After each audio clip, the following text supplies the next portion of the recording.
우리 모두가 예외 없이 하나님 앞에서는 의의를 찾아볼 수 없는 죄인이라는 것을 말씀을 통해서 여러 시간 동안 함께 생각해 보았습니다. 죄인이라는 그 상태에서만이 절망이 아니고 우리 스스로 그 죄를 처리할 능력이 없다는 것이 더 큰 절망이고, 더 나아가서는 아무리 사방을 모색해 보아도 우리가 구원받을 만한 가능성이 전혀 열리지 않는다는 데서 우리의 절망은 더욱 커져간다는 것을 우리 자신이 이미 알았습니다. 그러므로 우리 하나님이 우리를 보실 때 어떻게 생각하실까? 그래도 하나님께서 사람을 만드실 때는 큰 기대를 가지고 만드셨고 우리에게 참 엄청난 특권을 주셔서 만물의 영장으로 세워주셨는데, 우리가 범죄해가지고 전혀 구원받을 소망이 없다는 것을 하나님이 아시고 잘됐다 하고는 그만 그대로 내버려 두실까? 그렇지 않다고 저는 생각합니다. 에스겔 18장 23절에 하나님께서 분명히 말씀하신 대로 내가 어찌 악인이 죽는 것을 조금인들 기뻐하겠느냐. 하나님은 사랑이시기 때문에 악인이 죽는 것을 절대로 기뻐하지 않습니다. 우리 모두가 멸망당하는 것을 절대로 원치 않습니다. 그러므로 이제 하나님 편에서는 고민이 생기신 것이 아닌가 하는 생각을 좀 하게 됩니다. 하나님을 두고 고민을 하신다 하는 말이 좀 이상합니다만은 우리 인간적인 측면에서 볼 때 이 죄악에 빠져있는 인간들을 보시고 한 사람도 의인을 찾을 수 없는 이 캄캄한 인간의 마음을 들여다보시고 하나님이 고민하시겠다. 왜? 그분은 사랑이시니까. 내버려 두자니 너무 불쌍하고 구원하자니 길이 없고, 그러니까 고민을 하실 것 같아요. 제가 볼 때는 두 가지 문제를 하나님이 안으시고 우리를 위해서 특별히 해결해 주시지 아니하면 안 되었다고 생각합니다. 우선 첫째는 사람을 구원할 수 있는 다른 길이 없을까? 이게 하나님의 첫째 과제였다고 생각합니다. 다른 길이 없을까? 지금까지는 어떤 길을 주셨나요? 율법을 행하면, 다시 말하면 선을 행하면 구원한다. 내가 인정하는 선이 있을 때 너를 구원하겠다. 하나님께서는 그렇게 법칙을 주셨어요. 그러나 수천 년을 통해서 하나님이 얻은 결론은 뭐냐 하면 사람이 율법을 도무지 지킬 수 없다는 것입니다. 오히려 그 율법의 기능은 부정적입니다. 여러분 오늘 보신 말씀 19절 20절 이 사실을 이야기합니다. 율법이 하는 일이 뭐냐? 우리를 구원하는 일이 아니고 오히려 율법은 우리의 입을 막는 역할을 합니다. 변명이라도 한마디 할 수 있어야 되겠는데 변명조차 못하도록 우리 입을 막아버려요. 아예 그냥 나는 더 이상 소망이 없다 하는 생각을 갖도록 하고 하나님의 심판대 앞에 두말하지 않고 끌려가도록 만들어버립니다. 그래서 19절에 그렇게 말씀하죠. 모든 입을 막고 온 세상으로 하나님의 심판 아래 있게 하려 함이니라. 율법을 아무리 뒤지고 공부하고 아무리 그 말씀대로 순종하려고 해도 결과는 유구무원이라. 할 말이 없어. 율법을 알면 알수록 나는 죄에 대한 가책과 고통을 더 느끼게 되게 만들어버리니까 다른 율법에 소망이 없습니다. 그리고 율법을 우리가 가까이 하면 할수록 죄의식을 더 느끼게 만듭니다. 20절에 율법은 죄를 깨닫게 한다 이랬습니다. 사실 우리가 율법을 몰랐을 때는 하나님이 원하는 뜻대로 살아보겠다 하는 의욕이 별로 없었어요. 그런데 율법을 알고 나서부터 도둑질하지 말라니까 도적질하지 않도록 노력을 해보고, 또 살인하지 말라니까 남을 미워해서도 안 된다고 우리는 애를 쓰면서 미워하지 않으려고 노력을 합니다. 이렇게 노력을 하다가 보니까 우리가 배운 것이 뭐냐? 노력하면 할수록 더 안 되더라. 노력하면 할수록 더 못 지키더라. 이것이 우리가 발견한 우리의 연약함의 결론입니다. 하나님도 이것을 인정하세요. 그래서 20절에 뭐라고 합니까? 그러므로 20절에 다 같이 율법의 행위로 하나님 앞에 의롭다 하심을 얻을 육체가 없다. 아무도 이 하나님이 만드신 법 가지고 우리가 지켜서 구원받을 가능성이 전혀 없다는 것입니다. 그러니 하나님이 좀 고민스럽다고 제가 생각한 것입니다. 그러면 우리 생각에는 율법을 그냥 폐기해버리면 될 거 아니냐? 응? 그럼 무엇 때문에 율법을 만들어 놓고 그렇게 서로 난처하게 만드느냐? 율법을 없애면 될 거 아니냐? 우리가 이렇게 생각할 수도 있습니다만은 그것은 하나님 편에서는 불가능한 일입니다. 왜 그런가 하면 율법이 무엇인지 압니까? 하나님이 어떠한 분인가를 가르쳐주는 법입니다. 하나님이 어떤 분인가? 하나님은 얼마나 거룩하신가? 하나님의 뜻이 무엇인가? 이것을 보여주는 것이 율법입니다. 예를 들어서 율법에 보면 거짓 증거하지 말라 그랬습니다. 다른 형제들에게 해를 끼치는 거짓말하면 안 된다는 말입니다. 그런데 거짓말을 하지 말라고 했으니 그 거짓말이 죄가 되는 것 아닙니다. 무슨 뜻인지 아시겠어요? 거짓말을 하지 말라고 한 법이 있으니까 죄가 된다고 하는 것은 우리가 초보적인 입장에서 이해하는 것이고, 더 들어가면 거짓말이 왜 죄가 되느냐? 하나님 자신이 거짓말할 수 없는 분이기 때문에 거짓말이 죄가 되는 것입니다. 그래서 하나님이 거짓말할 수 없는 분이라는 것이 율법을 통해서 우리에게 알려진 것입니다. 그러니 거짓말을 하면 거짓말을 할 수 없는 하나님에 대해서 대적하는 일이 되어버립니다. 하나님의 본성을 공격하는 일이 됩니다. 이렇게 율법은 하나님이 어떤 분인가를 보여주는 것이기 때문에 이 율법을 하나님은 폐기할 수가 없습니다. 우리나라에 아주 유명하고 또 자랑스러운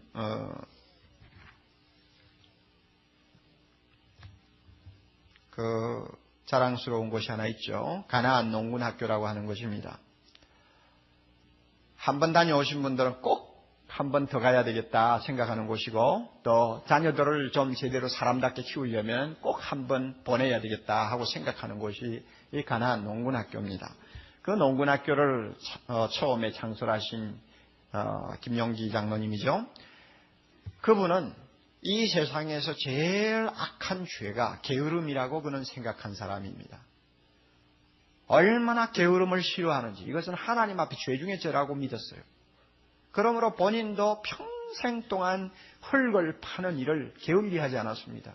자녀들에게도 그렇게 가르쳤습니다. 얼마나 게으름을 싫어했는지 자기 집 주변에 있는 돌도 누워있는 놈은 전부 세워놨습니다. 하나님이 만드신 자연 만물 어느 것도 게으름을 피워가지고 빈둥거려서는 안 된다는 것이 그의 철학입니다. 그러므로 다른 가정에서는 늦잠을 자도 죄가 안 될 수 있고, 좀 싫으면 꾀가 나서 하던 것도 집어치우고 좀 놀아도 큰 문제가 안 됩니다만은 김 장로 앞에서는 절대로 용납이 안 됩니다. 왜? 김 장로 자신의 철학이 게으름은 죄라고 믿고 있기 때문에, 만약에 그 사람 앞에서 게으름을 피웠다가는 그 김용기 장로님 자신을 공격하는 행위가 되어버리는 것입니다. 그러므로 똑같은 게으름이라도 그 집안에서는 더 악한 죄로 용납이 되는 것입니다. 악한 죄로 인정이 되는 것입니다. 마찬가지예요. 하나님이 율법을 우리에게 보여주실 때 내가 이런 사람, 이런 신이다. 그러므로 이것을 보고 내가 누군 줄 알아라. 자신을 보여주는 하나의 귀한 법이기 때문에 율법을 없앨 수는 없어요.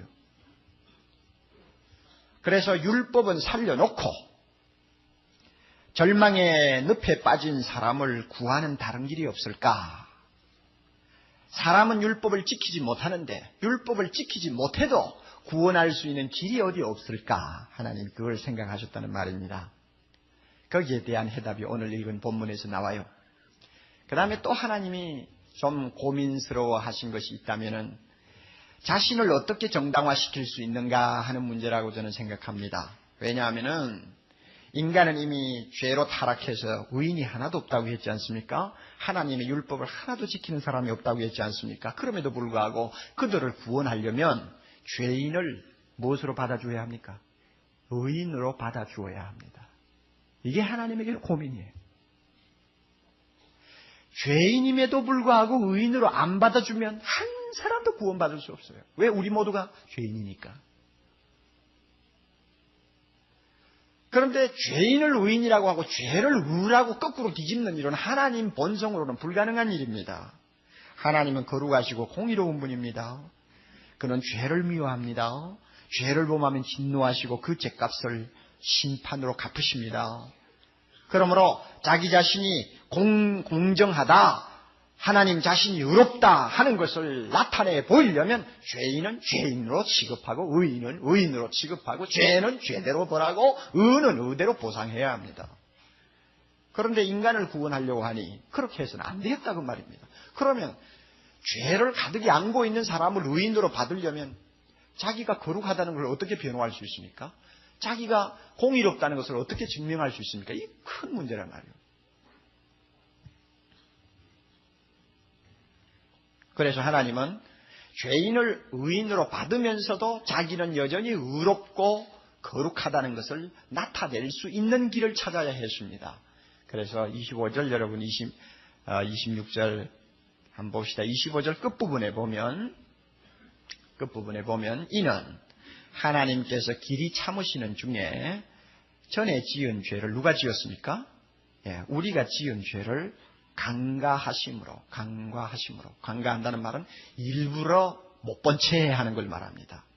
죄가 있는데도 일부러 못 본 채 하고 넘어가는 거예요. 죄가 있음에도 못 본 채 하고 넘어가도 누구의 의로움을 나타내려고 합니까? 하나님 자신의 의로우심을 나타내는 방법, 구원의 길, 이것이 하나님에게는 있어야 됐어요.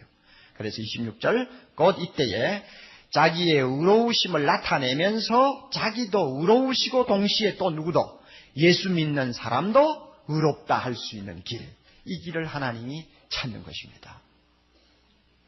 여러분 이것이 얼마나 어렵겠어요. 예? 쉬운 길이 없을까? 그리고 죄인을 의인으로 받아도 하나님 자신은 다치지 아니하는 참 좋은 구원의 길이 없을까? 이렇게 두 가지를 놓고 고심하는 하나님을 생각하면 하나님의 입장에서 우리를 구원하시는 것은 결코 쉬운 일이 아니었다는 것을 발견하게 됩니다. 결코 쉬운 일이 아닙니다. 우리가 그걸 알아야 합니다. 하나님은 전능하시니까 구원하려면 누구든지 구원하지. 아니에요 절대. 나 같은 죄인을 하나님이 구원하신다는 것은 보통 어려운 일이 아니었다는 거, 이거 우리 인정해야 합니다. 있습니까 여러분? 그 사실을 모르니까 하나님이 주신 구원을 그냥 아무렇지도 않게 생각하고 고마운 줄을 모르고 살지, 하나님이 나를 구원하는 일이 얼마나 어려운 일이었는가를 성경을 통해서 발견한다면 이 구원에 대해서 우리가 감격하지 아니할 수 없다는 사실을 인정할 것입니다. 이 가운데 상당하신 분들은, 상당한 수에 해당하는 분들, 병 중에 하나 병이 있어요. 하나님이 나 같은 거 구원하시기 위해서 얼마나 애를 쓰셨는가 하는 걸 잘 모른다는 사실입니다. 깨닫지를 못해요.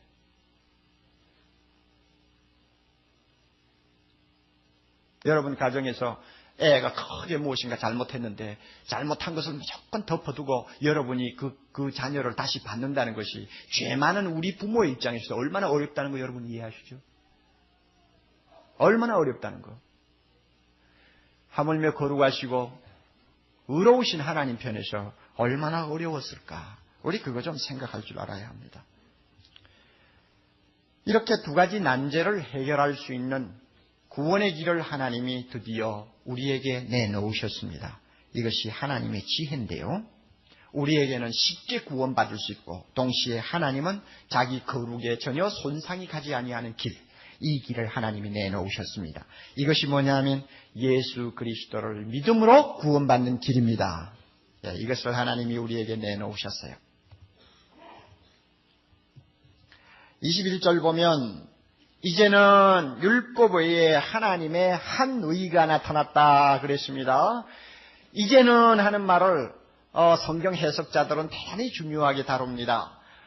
지금까지 그 이전에는 율법을 지켜야 구원받는 그 길만이 열려 있었는데 이제는, 그래서 그러나라는 말이 본문에 있습니다. 그러나 이제는 새 길이 열렸다 그 말입니다.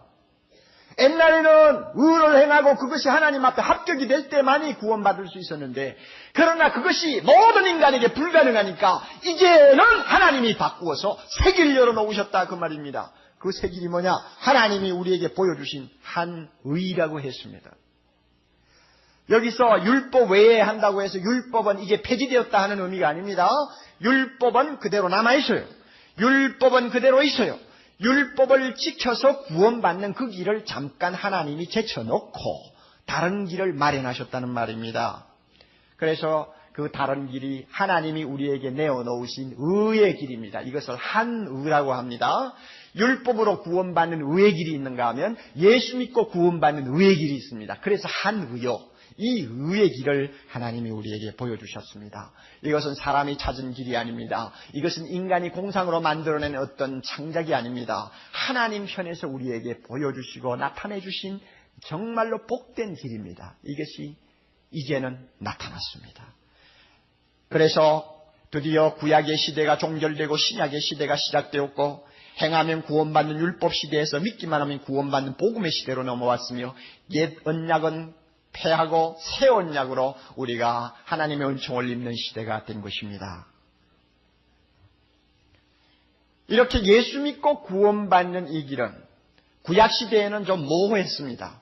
많은 선지자들, 많은 주의 자녀들이 이 길을 하나님이 주신다는 것을 알고 기다렸지만은 마치 안개 속을 더듬는 것처럼 굉장히 모호했습니다. 그래서 모호한 그것이나마 막연히 믿고 그들은 기다렸습니다. 그래서 예수 믿고 구원받는 믿음의 샘플로 하나님께서는 구약의 아브라함을 4장부터 이야기합니다. 그리고 누구든지 믿기만 하면 구원받는 이 복음의 대주제, 의인은 믿음으로 말미암아 살리라 하는 이것을 하나님은 하박국 선지자의 입을 통해서 우리에게 들려줍니다. 그러므로 믿음으로 구원받는 이 길은, 이 구원의 길은 막연히 생긴 것이 아니고 뭐라고 그랬나요? 율법과 선지자들에게 이미 증거를 받은 하나님의 길입니다. 참 귀한 길입니다. 이것을 여러분이 알아두셔야 되겠습니다. 자, 그러면 하나님이 내어놓으신 구원의 길, 구체적인 것이 뭐냐? 22절에 이제 대답합니다. 곧 예수 그리스도를 믿음으로 말미암아 모든 믿는 자에게 미치는 하나님의 의인이 차별이 없느니라. 쉬운 말로 말하면 예수 그리스도를 믿기만 하면 그 믿음으로 하나님이 그 사람을 의롭게 해서 구원하는 길이다 그 말입니다. 그러므로 이 길에는 유대인이나 헬라인이나 이방인이나 유대인이나 차별이 없어요. 모든 사람이 다 믿기만 하면 하나님 앞에 의인이 되고 구원받는 그 길입니다. 이 길을 하나님이 열어놓으셨어요. 여러분, 지금 21절부터 24절까지 내용은 꼭 외우시기 바랍니다. 이번에 대각성 전도 집회에서 예수 믿고 처음 나오신 분이라도 집에 가셔서 21절부터 24절까지는 꼭 외우세요.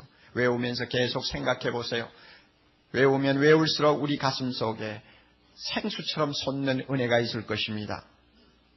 자, 하나님께서 다시 우리에게 열어놓으신 길, 좀 더 구체적으로 봅니다.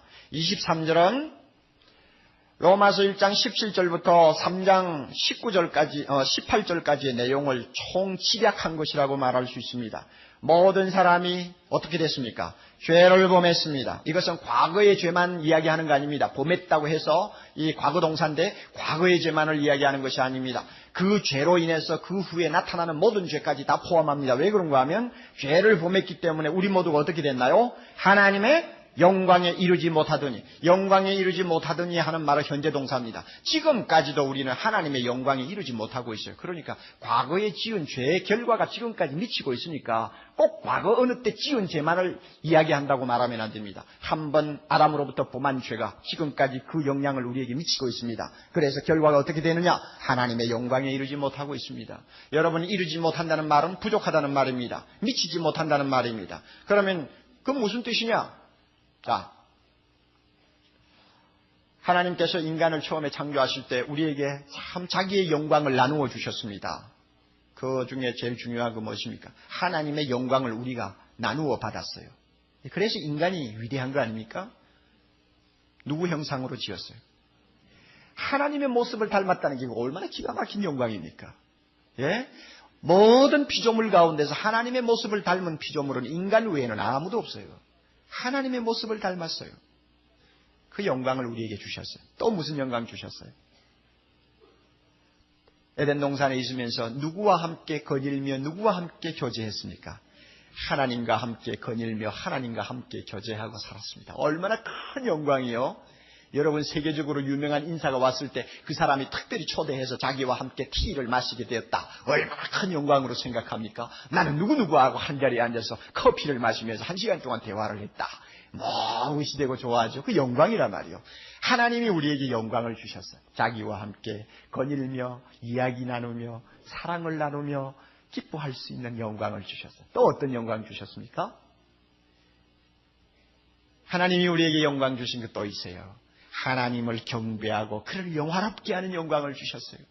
모든 피조물을 대표해서 하나님 앞에 찬송과 영광을 돌릴 수 있는 이 기막힌 제사장의 영광을 우리에게 안겨주셨단 말이요. 또 무슨 영광 주셨나요? 온 우주 만물, 하나님이 자기 것으로 만든 모든 피조물을 다스릴 수 있는 통치권을 주셨어요. 하나님 자기의 통치권을 우리에게 부분적으로 위임해 주신 것입니다. 이게 얼마나 큰 영광입니까? 자, 그런데 인간이 죄짓고 나자 이 영광이 어떻게 됐나요? 자, 하나님의 형상도 어떻게 됐습니까? 쌍글이 망가져? 어떻게 됐나요? 쌍글이 망가졌나요? 제가 좀 쌍소리 같은데 미안해요. 쌍글이 망가졌나요? 쌍글이 망가지지는 않아도 미치지 못한다는 말은 부족하다 하는 뜻이죠. 약간 부분적으로 아직은 남아있는데도 형편없이 손상을 받았어요. 쓸모가 없게 되어버렸어요. 그리고 하나님과 교제하는 아름다운 특권은 포기를 해야 했습니다. 에덴 동산에 쫓겨나 버렸으니까. 그리고 하나님을 영화롭게도 하지 아니하며 그에게 경배하지 아니하는 것은 우리의 본성이 되어버렸어요. 뿐만 아니라 온 우주 만물을 통치할 수 있는 이 통치권자로서 위신이 완전히 무너져 버렸습니다. 그래서 자연 만물이 우리를 향해 대적합니다. 짐승들이 우리를 향해서 달려듭니다. 독사가 뭅니다. 지진이 일어나서 무조건 삼킵니다. 가뭄이 와서 우리를 굶주리게 만듭니다. 온 우주 만물이 우리를 향해 대적합니다. 왜? 통치권이 손상을 입었단 말이에요. 그러니까 따지고 보면 하나님이 우리에게 나누어 주신 이 영광이 얼마나 많이 손상되고 많이 깨어져 버렸는지요. 이게 문제야.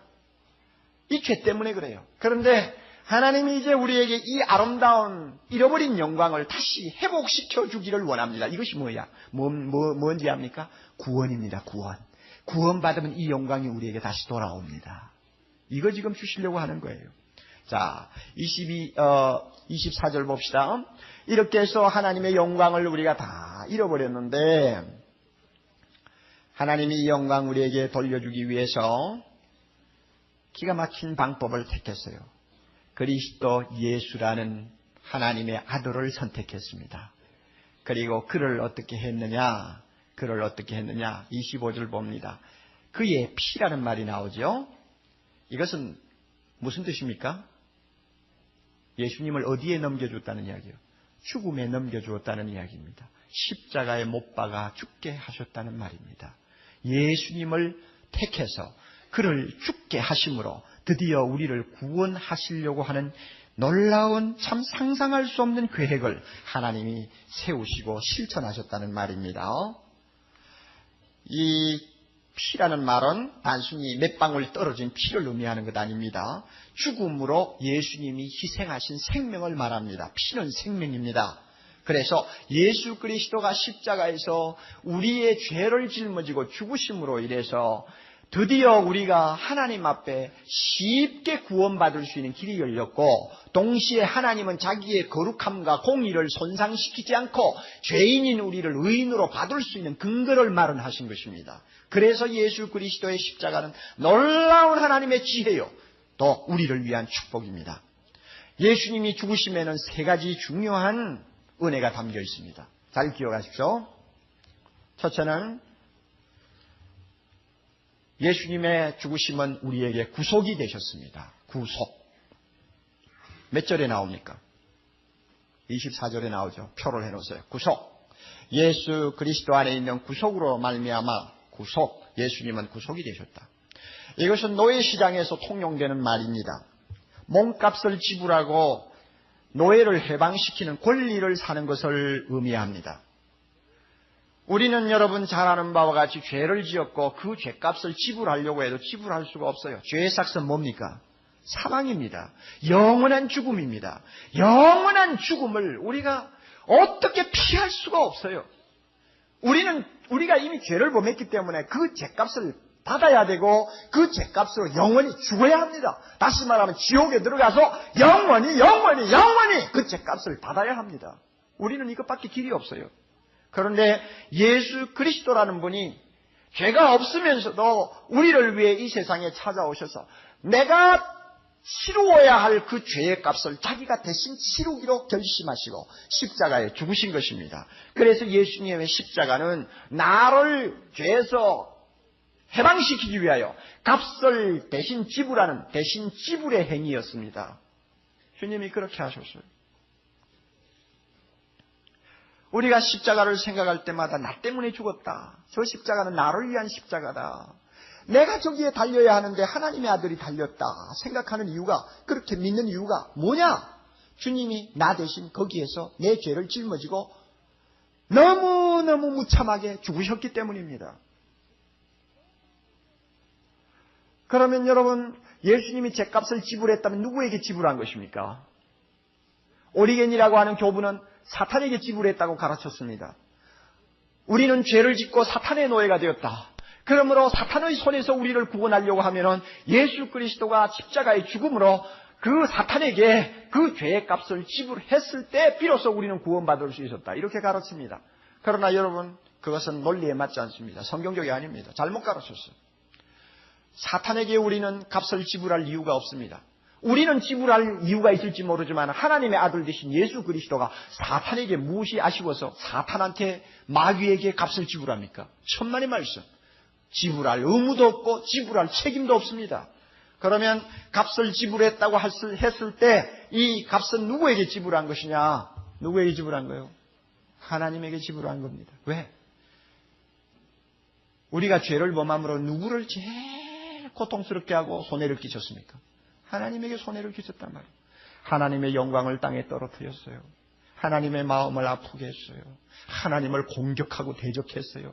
하나님에게 돌려야 될 예배와 영광을 우리는 아예 아무것도 아닌 것처럼 짓밟아 버렸어요. 손해는 하나님이 보셨단 말이에요. 그러므로 예수 그리스도가 십자가의 죽음으로 그 죄의 대가를 하나님에게 드린 거예요. 하나님이 받으신 그 모든 손해를 주님이 십자가에서 다 보상해 주셨다는 그 말입니다. 믿습니까, 여러분? 누구 대신? 나 대신. 나 대신. 주님이 보상하셨어요.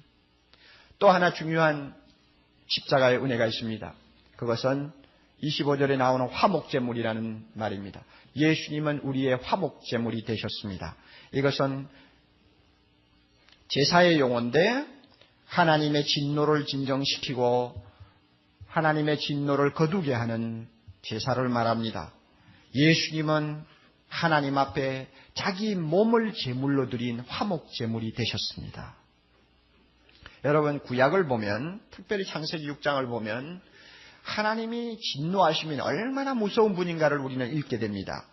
노아 시대에 세상 사람들이 얼마나 더럽고 마음이 약했는지 하나님이 그들의 악을 보시고 땅 위에 사람 지으셨음을 한탄하시고 그 다음에 뭐라고 말씀하셨는지 알아요? 내가 창조한 사람을 지면에서 쓸어버리리라. 얼마나 대단합니까? 내가 만든 이 인간들을 땅 위에서 다 쓸어버리겠다. 그대로 했어요, 안 했어요? 홍수로 다 쓸었어요. 그리고 나서 살아남은 노아와 그의 가족들이 홍수가 끝난 다음에 방주에서 나와가지고 하나님 앞에 제사를 지냈습니다. 정결한 짐승 중에서, 정결한 새 중에서 한 상씩 취해가지고 단 위에 올려놓고 제사를 지냈더니 하나님이 그 제사를 얼마나 기쁘게 받으셨는지 그 향기를 흠양하시고 그 중심에 뭐라고 말씀하셨느냐? 내가 다시는 사람 때문에 땅을 저주하지 아니하리라. 노가 풀린 것입니다. 제사가 이렇게 중요해요. 그런데 그때 드린 제사는 무슨 제사예요? 짐승 제사예요. 그런데 하나님의 아들 되신 예수님이 우리를 대신해서 십자가에서 드린 제사는 제물이 뭐요? 짐승이요? 아니면 뭐요? 예수님 자기의 몸이란 말이에요. 자기 몸을 십자가에 올려놓고 나를 대신해서 피 흘려 하나님 앞에 제사를 드렸으니, 여러분, 짐승의 제사도 하나님의 노를 누그러뜨릴 수가 있었다면 죄 없는 하나님의 아들이 자기 몸을 십자가에 얹어놓고 나를 위해 제사 지냈을 때 아무리 우리를 향한 하나님의 진노가 뜨거운 불못불처럼 타올랐다 할지라도 예수님의 십자가를 보시고는 그 노를 다 거두실 수밖에 없었습니다. 왜냐하면 예수님은 죄 없는 자기 몸을 하나님께 제사로 드렸기 때문에 그 제사가 너무 귀해서 우리를 향한 모든 진노를 하나님이 거두시고 우리를 향해 사랑을 쏟기로 결정한 것입니다. 아멘. 이만큼 예수님의 십자가는 우리를 위해 놀라운 의미를 갖고 계십니다.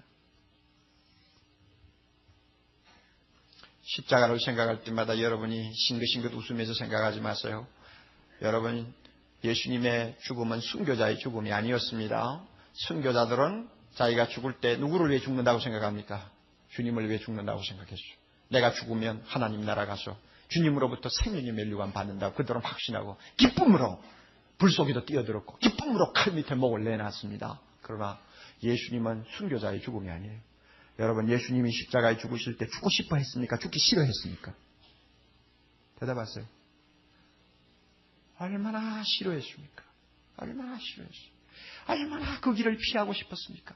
밤새도록 산 위에서 밤새도록 땅에 무릎 꿇고 아버지여 할 수만 있으면 이 잔을 내게서 피하게 해주시오. 가급적이면 이 잔 마시지 않고 다른 길을 열어주십시오. 얼마나 그가 그 십자가 지는 것을 두려워했습니까? 이유가 있어요. 왜? 우리가 범한 죄의 죄의 값을 그가 온통 짊어지는 저주의 죽음이었기 때문에 그렇습니다.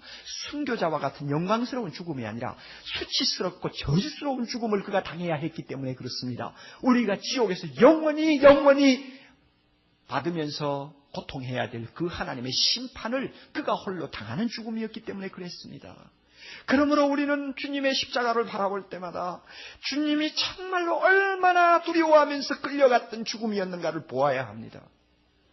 그럴 때마다 내 마음에 주님, 내가 그럴 만한 가치가 있었나요? 주님, 나 같은 것을 위해서 그렇게 희생하실 가치가 있었나요? 사람이면 한번 자문을 해보세요. 양심이 있다면 한번 자신에게 물어보세요.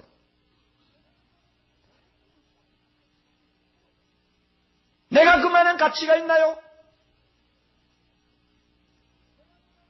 가치가 없어요. 그럼에도 하나님은 그렇게 하셨어요. 왜? 나를 사랑하셔서 나를 구원하지 아니하면 안 되었기 때문입니다. 세 번째로 예수 그리스도의 십자가는 우리에게 또 하나 중요한 은혜를 줍니다. 우리의 의가 됩니다. 우리를 의롭게 하시는 의가 된다 그 말입니다. 예수님은 이 세상에 오셔서 우리를 대신하여 우리가 못 지키는 율법을 다 지켰습니다. 하나 빠짐없이 완전히 순종해서 하나님 앞에 우리가 지키지 못해서 해를 끼친 것을 주님께서 다 보상하셨어요. 그러니 예수님이 율법을 완전히 지켰고 그 다음에 또 우리가 율법을 범해서 받아야 할 모든 형벌을 십자가에서 다 받았고 두 가지 다 했잖아요. 자, 우리가 못 지키는 율법을 어떻게 했어요? 대신 다 지켰어. 예수님 율법 어긴 거 있는가 성경 한번 찾아보세요. 하나도 없어요. 우리 대신 다 지켰어요. 그는 율법 지킬 의무가 없어요. 왜? 하나님이기 때문에. 하나님인데 율법 지킬 의무가 없는데도 불구하고 나를 대신해서 세상에 오셔서 율법 1.1핵이라도 땅에 떨어지지 않도록 다 지켰어요. 나를 대신해서 지킨 거예요. 그리고 내가 이미 죄를 범했지 않습니까? 그러므로 죄값을 치워야 하는데 그 죄값도 다 십자가에서 치루었어요. 그러니까 율법이 요구하는 것을 주님은 완전히 다 충족시켜 주셨습니다. 그러므로 예수님은 우리를 위해서 굉장한 일을 하셨어요. 드디어 그렇게 율법을 완전 무결하게 지키면 하나님이 뭐라고 한다고요? 의인이라고 부른다죠. 예수님은 원래 의인이지만은 우리를 대신해 율법을 완전히 지켜주심으로 하나님으로부터 받은 그 의를 누구에게 돌리기로 했습니까? 우리에게 대신 돌려준 거예요. 내가 율법 완전히 지키고 내가 모든 율법에 요구하는 죄값을 다 치름으로 그 의를 우리에게 돌려주었어요. 그래서 우리는 예수님이 입혀주시는 의의 옷을 입게 된 것입니다. 할렐루야. 그래서 하나님이 우리를 보시고 의롭다고 하는 것입니다. 의롭다고 하는 것입니다. 그래서 우리가 본문을 보면 22절에도 믿는 자에게 미치는 하나님의 의라고 말하고 24절에도 값없이 의롭다함을 받는다고 했고 26절에도 예수 믿는 자를 의롭다 하려 하심이니라 의롭다 하게 하심이니라 하는 말을 합니다.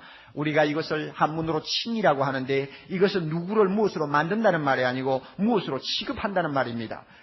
무엇으로 취급해? 판사가 재판장에서 무죄 하고는 땅땅땅 치고 나면은 피고인에게 비록 좀 의심쩍한 일이 남아있어도 무조건 무죄예요. 그 사람을 죄 없는 사람으로 취급해버리는 것입니다. 그럼 그 사람 풀려나와요. 하나님이 우리에게 더러운 것이 있음에도 불구하고 예수 그리스도가 우리를 대신해서 의가 되시기 때문에 예수님이 입혀준 의의 옷을 입고 주님 앞에 나가면 믿음으로 나가면 하나님이 우리를 보시고 무엇으로 만드는 것입니까? 의인으로 만들어서 의인이라고 하는 것입니까? 아니면 의인으로 취급해 주는 것입니까? 대답하십시오. 의인으로 취급해 주는 것입니다.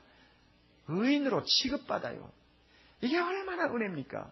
그래서 하나님은 보세요. 예수 그리스도를 십자가에 피 흘려 돌아가게 하심으로 그분만 믿으면 구원받게 했으니까 우리는 구원받는데 새로운 쉬운 길이 열리게 되었고 또 예수 그리스도가 우리의 모든 죄값을 짊어지고 우리가 지키지 못한 율법을 다 행함으로 인해서 의가 되셨기 때문에 그 의를 우리에게 돌려주므로 하나님 자신이 자기의 거룩이나 자기의 공의에 조금도 손해보지 아니하고 죄인인 우리를 의인으로 받아주는 일이 가능하게 된 것입니다.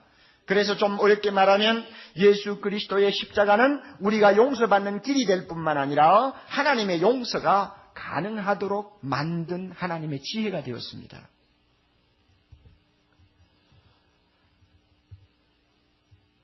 외워놓으십시오. 예수님의 십자가는 우리가 용서받는 길도 되지만 구원받는 길도 되지만 또 하나 중요한 거 하나님이 우리를 구원하도록 가능하게 만든 길도 된다는 거 꼭 외워놓으십시오. 굉장히 중요한 것입니다. 제가 이 본문을 이렇게 해석하고 읽으면서 참 제가 속으로 생각했어요. 예수님이 계시지 않았다면 어떻게 됐을까? 여러분 어떻게 됐을까요? 생각만 해도 소름이 끼치지 않습니까? 예? 지옥에 아무도 안 가봤죠. 그러나 여러분 지옥 간다고 한번 생각해 보세요. 얼마나 소름이 끼칩니까?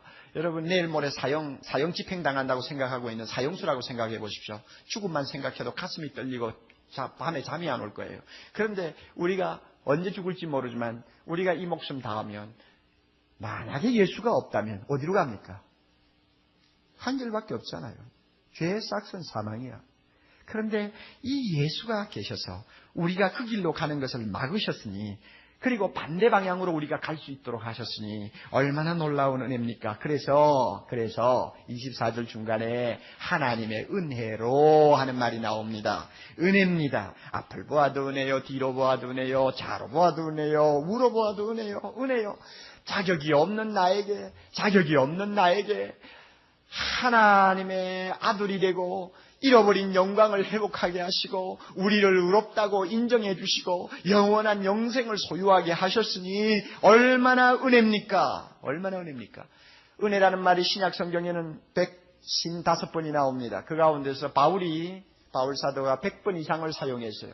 그리고 로마서에만 해도 24번이 나오는데 성경 한 권에서 은혜라는 말이 제일 많이 나오는 성경을 찾으라 하면 어디를 찾으면 됩니까? 로마서 찾으면 돼요. 24번이나 나와요.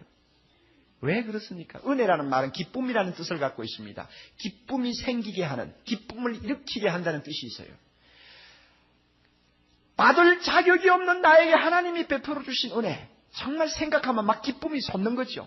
예? 얼마나 귀한 일입니까? 내가 무슨 가치가 있다고 하나님이 이렇게까지 자기 외아들 예수 그리스도 죄 없는 그분을 십자가에 처형하시면서까지 나를 불러주시고 구원해 주시느냐 말입니다. 죄가 있는데도 의인체로 왜 취급해서 꼭 하나님 나라에 들여보내야만 하느냐 그 말입니다. 무슨 자격이 있다고 무슨 공로가 있다고 하나님이 그렇게 하시느냐 그 말입니다. 그거 생각하면 은혜 아닙니까? 받을 자격 없는 나에게 그렇게 큰 선물 주시니 은혜라 그 말입니다. 나는 아무것도 한 거 없어요, 여러분. 주일학교 다닐 때에 선생님이 하나님의 사랑, 예수 그리스도의 십자가를 우리 어린 꼬마들에게 좀 이해를 시켜주기 위해서 재미있는 예화를 항상 하곤 했어요. 제가 국민학교 다닐 때 들은 예화. 어떤 임금이 있었는데 하도 백성들이 못된 짓을 자꾸 하니까 그 나쁜 짓을 다시 범하는 사람은 두 눈을 뽑겠다 하고 법을 만들었다고 합니다. 그런데 불행하게도 하나밖에 없는 자기 왕자가 그 나쁜 짓을 범했다는 거예요. 어떻게 할까? 자기가 만든 법대로 하면 왕자의 두 눈을 뽑아야 되는데 왕자가 두 눈이 뽑혀서 실명을 하면 왕위를 계승하기가 어렵잖아요. 이거 큰일 났단 말이에요. 그렇다고 해서 야 내가 만든 법은 무효다 하면은 이제는 도덕성이 없어지니까 통치가 안 될 거고 그렇죠. 그래서 고민을 했다는 거예요. 고민하다가 나중에 어떻게 했다고 그러죠? 여러분 들었죠? 그 이야기 들었죠? 왕이 생각하다 못해서 나중에는 법은 법대로 살리고 아들도 좀 살리는 길이 없나 이렇게 생각을 하고 드디어 그가 찾아낸 길이 뭐냐 하면 아들의 눈 하나 뽑고 자기 눈 하나 뽑고 눈 두 개만 뽑으면 되니까 응? 두 개만 뽑으면 되니까 한 눈 뽑고 한 눈 뽑자 그래서 자기 아들 한 눈 뽑고 자기 눈 하나 뽑고 그래서 법도 살리고 아들도 살렸다 하는 이야기를 했어요. 그 말을 들을 때 너무 감격해가지고 어린 꼬마가 울고 그랬는데 지금 와서 가만히 생각하니 그 이야기 잘못됐다. 엉터리다. 잘못 만든 이야기다. 제가 그렇게 생각합니다. 왜냐하면은 죄를 범한 왕자가 눈을 뽑았다는데 우리가 여러분 죄를 범하고서 하나님을 우리가 구원받기 위해서 우리 눈 뽑은 거 있나요 없나요 여러분? 하나님 우리 눈 뽑았어요? 안 뽑았어요. 그러니까 왕자의 눈 뽑았다는 그걸 우리에게 넘겨가지고 하나님이 우리 눈 하나 뽑고 자기 눈 하나 뽑았다 이렇게 해석하는 건 잘못됐다 그 말이에요. 우리는 눈 하나도 안 뽑혔어요. 누가 두 눈을 다 뽑았습니까? 하나님이 뽑았어요. 왜? 자기 눈 하나 뽑고 죄 없는 예수님 눈 하나 뽑고 하는 시기 됐어요. 그래서 자기 아들 십자가에 처형한 것입니다. 우리 눈 뽑지 않았어요. 우리에게 아무것도 요구하지 않았어요. 이게 은혜 아닙니까 여러분? 예? 그래서 우리가 구원받고 하나님의 자녀 된 것입니다. 이 귀한 은혜를 생각하면 우리가 가만히 있을 수 없죠. 그래서 어떤 사람은 젊음을 내버리고 저 아프리카로 선교사로 떠나는 사람도 많아요. 어제 선교사 한 분으로부터 편지를 받았는데 목사님 제가 가족을 떠나서 저 감비아 저 밀림 지역에 들어와서 선교를 며칠 동안 하다가 말라리아에 걸려가지고 얼마나 고통을 했는지 아무도 없는 그 움막 속에서 말라리아와 싸우고 약도 없고 아무것도 없이 병하고 싸우는데 얼마나 고통스러웠는지 너무 못 견뎌서 목사님 테이프를 틀었습니다. 틀었더니 주님의 뜻을 이루소서 하는 찬송이 나오더라고. 그 찬송을 들을 때 얼마나 가슴이 벅찬지 막 통곡을 했다고 하는 이야기를 들었어요. 자기의 젊음을 더 적도에 가서 평생 바치는 이유가 무엇입니까? 나 같은 죄인을 구원해 주신 하나님의 은혜가 너무 귀해서 내 눈 뽑지 않고 하나님의 눈을 뽑아가면서 나를 천국으로 들여보내주신 그 은혜가 너무 감사해서 내 젊음을 주님을 위해서 바치리이다 하고 나간 거예요. 어떤 사람은 자기 생명을 주님을 위해서 온전히 순교자로 내놓기도 합니다. 어떤 사람은 예수 때문에 일생 동안 가난하게 살아야 합니다. 어떤 사람은 주님의 은혜가 너무 감격해서 세상에 출세하는 거 포기해야 합니다. 여러분에게 이 간격이 있어요? 존 번연이 쓴 철로역전을 보면 거기에 주인공이 기독도입니다. 기독도, 크리스찬이란 말이에요. 그런데 여러분 크리스찬이 되기 전에 그 사람 이름이 뭔지 아세요? 크리스찬이 되기 전에 그 사람 이름이 뭔지 아느냐고요? 제가 혀가 잘 안 돌아가는데 영어를 한마디 써야 되겠어요. Graceless입니다. 은혜가 없는 자 하는 말입니다. 그 사람이 그것이 그 사람 원래 이름이에요. 은혜 없음, 김은혜 없음, 박은혜 없음, 옥은혜 없음입니다. 그러니까 예수 믿기 전에는 이름이 전부 다 은혜 없음. 하나님의 은혜 모르고 살았으니까 하나님이 그렇게 값없이 예수 그리스도를 통해 구원 얻게 하신 진리를 전혀 모르고 세상을 살았으니까 은혜 없는 사람이죠. 그 사람들은 망할 수밖에 없어요. 그러나 예수 믿고 나서는 우리 이름이 다 뭐가 됩니까? 김은혜 있음. 그렇죠. 이 은혜 충만. 그래요. 그래서 어떤 집에는 애 나오면 애 이름을 뭐라고 그러나요? 은혜라고 붙이죠. 잘 붙였다고 그랬는데 거기다가 좀 더 붙여야 될 것 같아요. 은혜 충만하고 붙여야 돼요. 그러면 이름 글자 4개가 돼도 괜찮잖아요. 우리 모두 예수 믿고 십자가를 통해서 구원 얻은 다음에 우리 이름 달라졌어요. 은혜의 충만, 은혜의 있음, 그래요. 그래서 밀턴이 하나님의 은혜에 대해서 쓴 시가 있는데 너무 아름다운 시예요. 제가 아무래도 한번 읽어주고 끝내야 되겠어요. 너무 이 은혜를 우리가 알면은 우리가 가만히 못 있어요. 한번 들어보세요. 하나님의 아들인 주님은 자신의 겸손으로 은혜가 무엇인지 확증해 주셨습니다. 은혜가 주님을 비천하게 하고 모욕당하게 하셨습니다. 은혜가 주님으로 하여금 형언할 수 없는 죄의 짐을, 눈물의 짐을, 하나님의 저주의 짐을 지게 하셨습니다. 오 하나님의 아들이시여, 은혜는 주님의 모든 눈물 속에 있었습니다. 은혜는 주님의 옆구리에서 흐른 주님의 피와 함께 흘러내렸습니다. 은혜는 주님의 부드러운 입술의 모든 말씀과 함께 다가왔습니다. 은혜는 채찍으로 맞은 주님의 그곳에서, 가시로 찔린 주님의 그곳에서, 못으로 박힌 주님의 그곳에서 나타났습니다. 바로 여기에 진정한 은혜가 있습니다. 천사들을 경탄케 한 은혜, 죄인들을 복되게 한 은혜, 마귀들을 놀라게 한 은혜가 있습니다. 얼마나 기막힌 주님의 은혜입니까? 우리가 이 모든 은혜를 받고 구원받았습니다. 할렐루야. 이번 대학생 전도 집회를 통해서 예수 믿기로 작정하신 여러분들, 얼마나 여러분이 복된 사람인지 알아야 합니다. 이 큰 은혜를 통해서 우리가 구원받았습니다. 이 구원 주신 우리 주님 생각할 때 찬송하고, 이 주님 앞에 영광 돌리고, 이 주님을 위해서 평생 동안 헌신하는 것이 우리에게 남은 과제요, 인생의 목적이요, 인생의 의미라는 것을 우리는 다시 한번 기억해야 되겠습니다. 여러분, 찬송가에 말이죠, 184장 나의 죄를 씻기는 예수의 피밖에 없네. 참 예수님의 십자가, 그거 얼마나 대단한 것인지요. 그거 하나님의 은혜요. 우리가 공짜로 받은 은혜인데 그 은혜를 우리가 한번 생각하면서 이 찬송 한번 불러요. 나의 죄를 씻기는 예수의 피밖에 없네. 다시 성쾌하기도, 나를 정쾌하기도, 나의 재속하기도, 평안함과 소망을 주는 것도, 나의 의가 되는 것도, 영원토록 내가 할 말 예수의 피밖에 없네. 쉽게 빠르게 부릅니다. 지금 이 자리에 외국인이 한 분 와서 계시는데 눈이 둥글해가지고 쳐다보겠어요. 자, 여러분이 우리가 구원받은 그 감격, 기쁨을 우리가 참 하나님 앞에 표현하는 것은 세상 사람들이 이해할 수 없는 일이죠. 우리가 대학생 전도 집회를 통해서 1,몇백 명을 인도해서 복음을 듣게 하고 600명 이상이 예수 믿고 주님 앞으로 돌아왔는데 이거 얼마나 큰 잔치입니까? 여러분, 그렇죠? 그러니까 이렇게 우리가 기쁨으로 충만해서 하나님의 은혜를 찬송하는 거, 이거 세상 사람이 몰라요. 그런데 내가 가만히 지금 찬송을 부르면서 여러분 들여다보니까 하나님께서 보시고, 잘 부른다, 잘 불러. 잘 부른다, 잘 불러. 야, 우리가 그걸 알아야 돼요. 내가 아무리 병이 들어서 골골하고 다 죽어가도 예수님이 나를 구원해 주셨다 하는 생각만 하면 벌떡 일어날 정도의 감격이 있어야 됩니다. 믿습니까? 아무리 가난해서 추위에 떨고 못 먹고 헐벗어도 예수 나를 위해 죽으셨다는 거 생각하면 감격스러워서 무릎을 꿇고 감사합니다 할 줄 알아야 돼요. 이거 없으면 크리스찬이 아닙니다, 여러분. 예수 잘 믿으면 잘못 믿는 거예요. 기쁨으로 찬양 갖고 계세요? 옆에 있는 분들 좀 보세요. 기쁨으로 찬양. 기쁨으로 찬양 113장 보면, 나 자유 얻었네, 너 자유 얻었네, 우리 자유 얻었네. 주님이 우리의 죄사슬 끊으시고 주 말씀하셨으니 나 자유 얻었다, 나 구원 얻었다. 자, 우리 한번 힘있게 정말 우리에게 구원 주시고 자유 주시고 우리에게 기쁨 주신 주님에게 한 3분 동안만 힘있게 이 찬송 한번 불러봐야죠. 같이 기도하십시다. 나 같은 죄인,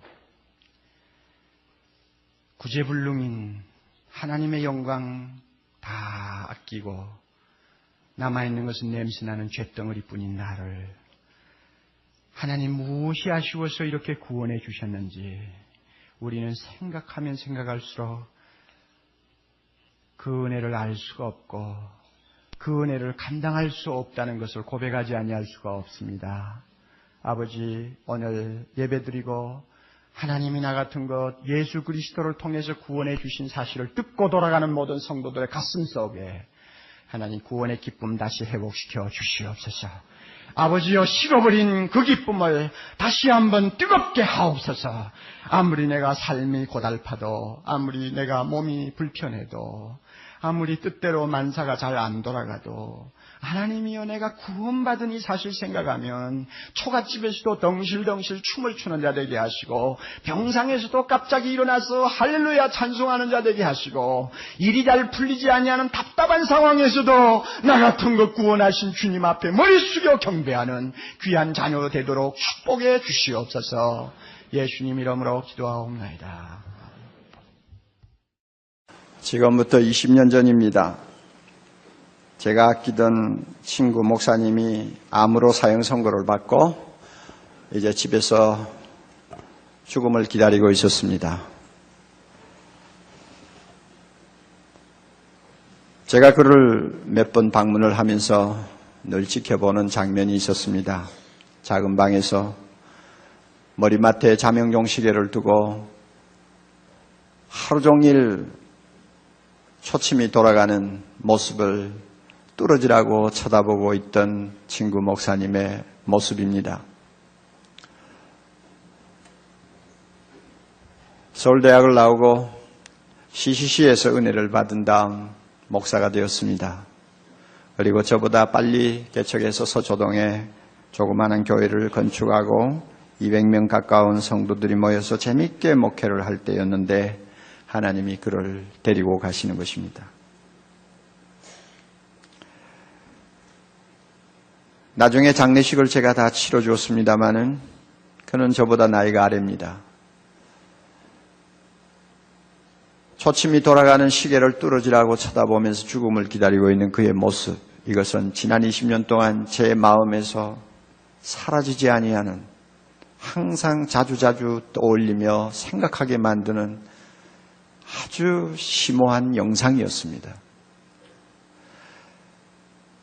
그 모습을 지켜보면서 또 그 영상을 계속 제 마음에 담고 기억하면서 저는 늘 이런 생각을 했습니다. 나도 반드시 죽는다. 그리고 그 때는 나도 모른다. 하나님께서 젊은 사람도 데리고 가시는 거 보니 나도 언제 죽을지 모른다. 그리고 죽고 나면 하나님 앞에 설 텐데 그 친구는 준비가 다 되었기 때문에 하나님이 데리고 가시는 것 같고 나 같은 것은 아직 준비가 안 됐으니까 집행유예로 시간을 또 주신 것이 틀림이 없고 그렇다면 하나님 앞에 설 때 내가 어떤 사람으로 서야 할까? 그러기 위해서 나는 어떻게 살아야 할까? 이런 생각을 자주 하면서 지난 20년을 살았습니다.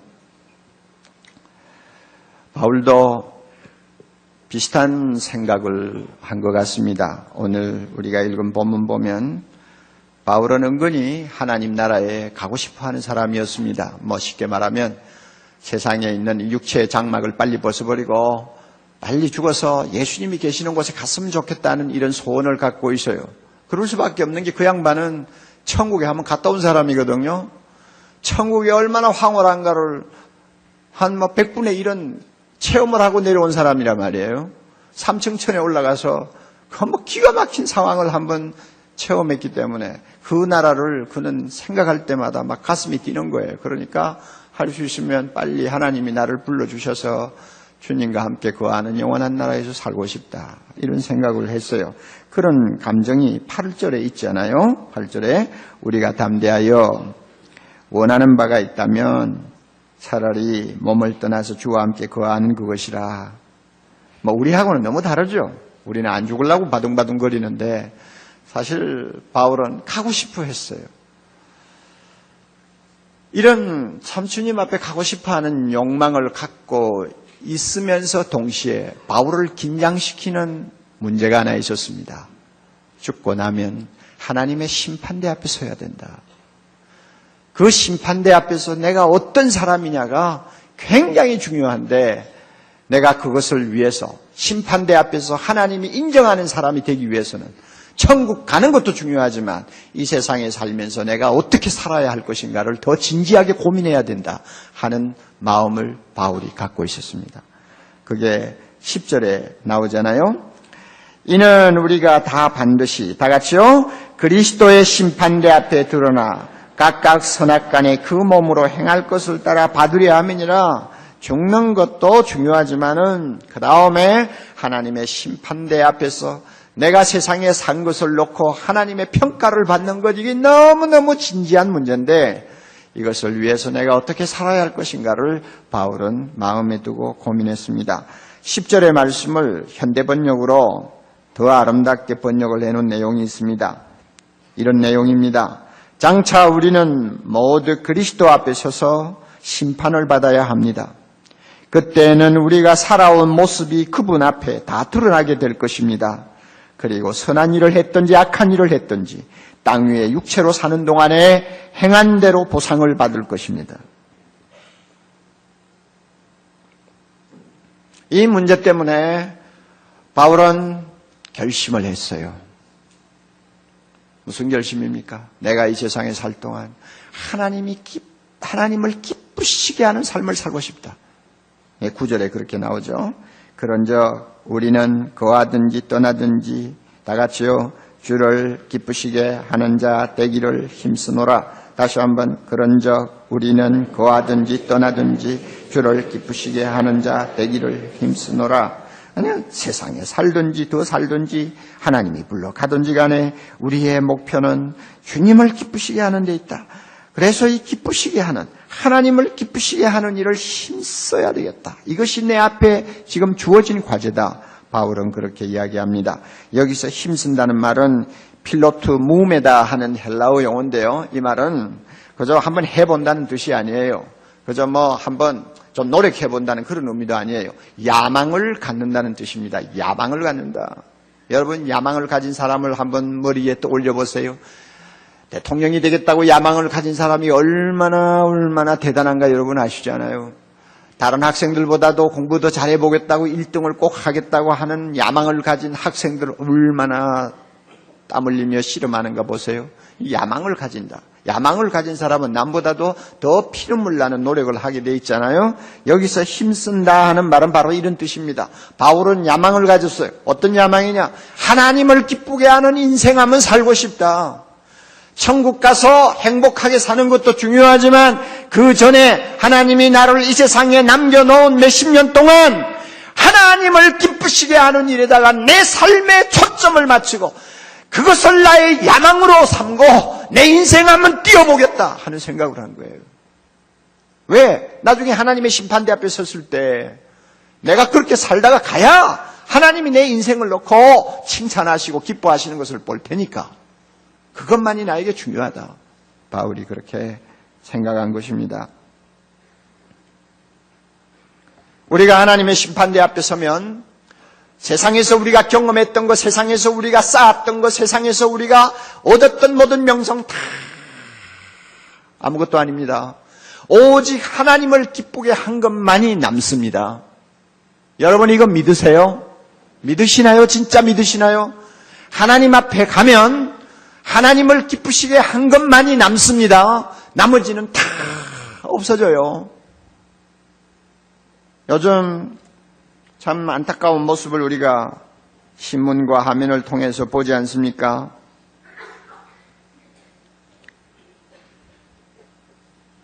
지난 5년 동안 권력의 핵심에 서서 참 자기가 하고 싶은 대로 권력을 부리면서 살던 박모 씨 보세요. 국민들이 납득할 수 있도록 정도를 따라서 국정을 했더라면 그런 꼴이 안 되죠. 그러나 국민이 납득할 수 없는 방법으로 또 어떤 면에서는 거짓말하면서 드러나지 않았던 것들이 하나하나 밝혀지니까 지금 그 모습을 보세요. 과거의 영화가 무슨 소용이 있어요? 과거의 권력이 지금 무슨 의미가 있어요? 떨어지는 꽃잎이라고 스스로 표현했습니다만 꽃잎도 떨어질 때는 이뻐요. 그런데 사람이 떨어지는 건 이쁘지도 않아요. 너무나 답답하지 않아요? 인간 검사 앞에서도 지나간 나를 평가받을 때 뭔가 잘못되면 그렇게 초라해지는 걸 우리가 눈으로 보는데 우리가 하나님의 심판대 앞에 섰을 때 하나님이 인정하지 아니하는 것들은 아무 소용이 없어요. 오직 하나님을 기쁘게 한 것만이 영원히 남아요. 언젠가 말씀드렸죠. 이번에도 5월달 미국 가니까 그 형제 저보고 그래요. 거라지 세일할 때 가서 고물 좀 가치가 있는 것들을 수집을 하는데 여전히 그런 일이 자주 나오나 봐요. 유명한 사람이었습니다. 한때는 사람들로부터 명성을 얻었던 사람입니다. 그 사람이 죽었어요. 그 사람이 받은 상장, 상패, 훈장 큼직한 박스에다 가득 채워가지고 단단히 묶어서 내놨는데 얼마요? 그랬더니 10불입니다. 그래서 10불에 샀대요. 사가지고 그거 가지고 와서 자기 집에 데코레이션으로 여기도 걸어놓고 저기도 걸어놓고 했더라고요. 세상에. 한때, 아니 어쩌면은 그 사람은 그 상장 하나 타기 위해, 상패 하나 타기 위해서 몇 년을 실험하면서 아마 노력을 했을지 모릅니다만은 죽고 나서 보니 그것은 다 휴지 조각이요. 하나님의 심판대 앞에 가면 하나님을 기쁘게 하는 데는 관심이 없고 나를 위해서 살았던 인생은 어떤 것이든지 남아있는 것이 없습니다. 바울이 그것을 아주 심각하게 생각했어요. 가끔 보면 교회를 다니면서 나는 천당에만 들어가면 좋겠다 하는 말을 하는 사람들이 있어요. 어떻게 처음 들으면 야, 이분이 참 구원받기를 사모하는 사람이구나. 믿음이 좋아서 저런 말을 하는구나 이렇게 느낄지 모르지만 조금 깊이 생각해 보면 그 밑에 아주 고약한 데가 있어요. 천당에만 갔으면 좋겠다. 그건 무슨 뜻이에요? 세상에서는 내 마음대로 좀 살아보고 내가 원하는 인생 한번 마음껏 즐겨보고 그래서 천국이 있으면 예수 믿는다는 그 말 한마디로 천국 문 안이라도 들어간다면 다행이다 하는 이야기입니다. 그러니까 그 저변에 깔려있는 생각이 뭐냐 하면 내 식대로 내 기분대로 살고 싶다는 것입니다. 하나님을 기쁘게 하는 일에는 별로 관심이 없는 거예요. 한번 왔다가 가는 세상 후회 없이 한번 살아보고 싶은 욕망이 있는 거예요. 하나님을 기쁘게 하는 것은 그 사람의 안중에도 없는 일이요. 그러면서 교회를 다녀요.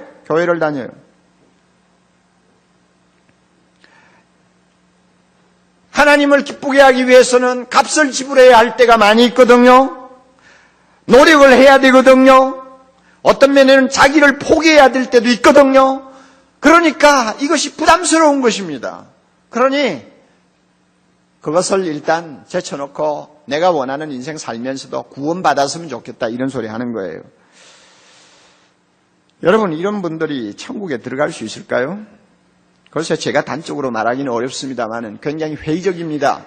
뭘 보고 제가 이런 말씀 드리느냐 하면 주님이 한때 하신 유명한 말씀이 있습니다. 제자들이 예수님에게 찾아와서 물었어요. 주님, 구원받을 사람들이 구원받을 사람이 적겠습니까? 이상한 질문이에요. 차라리 많겠습니까? 하고 질문을 했으면 좋겠는데 구원받을 사람이 적겠습니까?